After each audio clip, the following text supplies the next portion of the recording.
Welcome back to another episode of College Football on a Bridge. Today we're going to talk about the Kansas Jayhawks. We are entering year 6 for Lance Leipold. He's been up and down. Last year was very disappointing, 5-7 season. Whatever happened with that, it was you were expecting with Jalen Daniels with his experience it didn't seem to didn't seem to work last year. I mean, they were in some really close games. They were a close game with Missouri, close loss to UCF, and then they just got boat raced by Texas Tech and Kansas State. Close game against Arizona. Close game against Utah for the most part. I mean, they had potential to have done better last year, but it's didn't finish some games.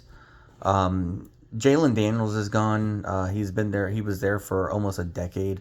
Legitimately, he was there for 6 seasons. It's unreal. Showed a lot of potential, but just never really took his game to the next level. Great quarterback, great college quarterback, but just he never really got to that point where he was in that upper tier quarterback play. So they have a quarterback competition this year with redshirt junior Cole Ballard. They have redshirt sophomore Isaiah Marshall, and then they bring over Chase Jenkins over from Rice. So no real clear starter from that group. If we hear anything come out before season starts, definitely let everybody know. As far as if anyone gets named or what the intel is. They bring in Dylan Edwards from Kansas State last year. He was at Colorado before. Has shown flashes, but really hasn't quite lived up to his potential. Had some injuries and stuff like that. They also bring in Yassine Willis, who led Syracuse in rushing last year. He only had like 558 yards, so decent. Add some depth piece.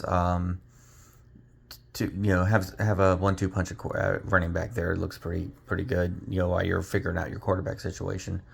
Cam Pickett returns. Had a little under 500 yards last year. They bring in a couple transfer portal receivers from Middle Tennessee and Buffalo. So not high level, but some depth pieces. Defensively, they're returning a lot of their tackles and all the metrics. They're returning a lot of their guys from last year. So you hope to see them kind of step up again this year and kind of maybe take some weight off the new offense. They linebacker Trey Latham, you got defensive end and Leroy Harris, both have a lot of potential. You have Austin Alexander at corner. They bring in Corey Gordon from Louisville to stir up that safety spot, along with Taylor Davis at free safety, who's already there.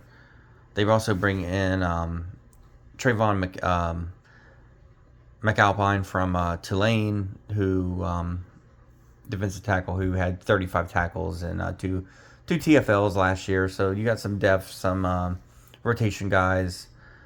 It is exciting just to see Kodalecki back. He's back at as a co-head coach kind of position, OC. They looked really good when you had Leipold and Kodalecki and when he was at Kansas before he went to Penn State. They looked really good. You had a really good system there. So when they were really had some really good successful teams.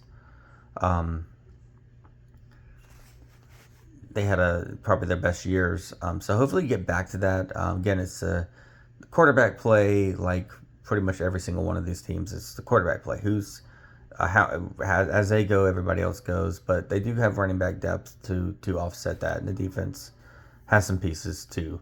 Hopefully, it's not too much of a ramp up for the quarterback, but sometimes it happens. You got to get their feet wet and kind of build up a little bit before you really start seeing them kind of start clicking on all cylinders. Again, 5-7 last year. This year they start off with Long Island. Then they got Missouri, Arizona State, and England for whatever reason. Again, why are we doing this? Middle Tennessee at Utah, at Kansas State, Baylor at TCU, UCF at West Virginia, BYU, Oklahoma State. Not too bad of a schedule.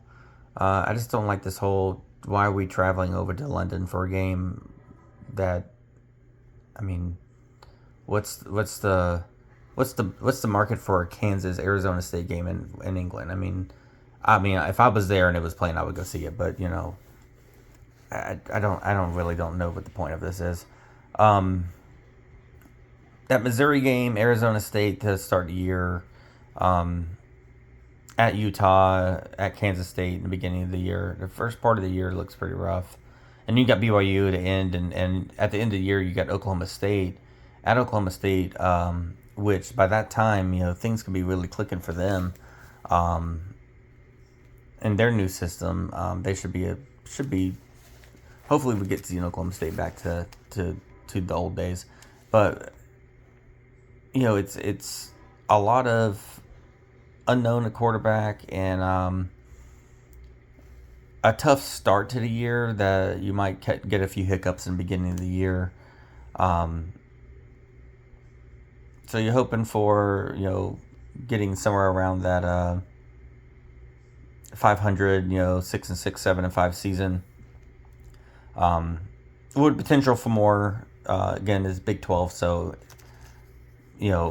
any week, any of the Big 12 teams could win and kind of mess up the season for everyone else, for the other team. But it's always a fun conference to watch. I always look forward to it and look forward to seeing Kansas and see how Leipold and Kudelecki looks 2.0.